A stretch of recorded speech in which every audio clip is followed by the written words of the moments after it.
With the release of the Switch 2, many gamers were upset about the recent price point changes. Original Switch games once costed $60, but now Nintendo games cost upward of $80. Games like Mario Kart World set a new market value in the Nintendo market when it was released for $80, and that does not include other games like Pokemon Legends ZA that costed $70 on release, but that if you wanted the full game, including DLC, it costed $100.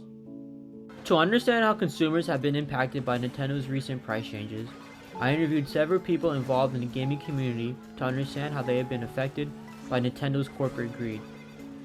And listen, I love Nintendo, but I think Nintendo is amazing. They make some of the best games ever made. But I do feel like they are really getting greedy. About Nintendo charging $80 for Pokemon Legends EA and a $30 DLC on top of that. So I like ZA, but I just feel like it is the way the game looks and the way it works.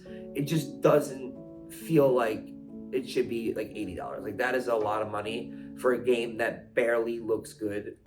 The rising price to $80 is quite frankly insane because $70 it just rose to $70 not too long ago.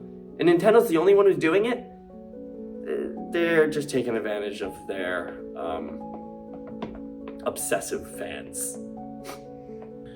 If I needed to muster up $30 to buy a game, like that's no problem. But 80 is a different story. And to know that, like, I mean, I can't even afford a new Switch right now. It's just too much money. Nintendo's just very greedy. I think a lot of the games on the Switch 2 are worth too much money. Nintendo's recent price changes with the Switch 2 have caused many consumers to turn their back against the company. Some gamers can't afford their product and consoles anymore, and those that can feel as if the product that they have received isn't worth the money they have spent. If Nintendo doesn't change their practice soon, many gamers will be forced to avoid Nintendo's product altogether and choose an alternative option to play games.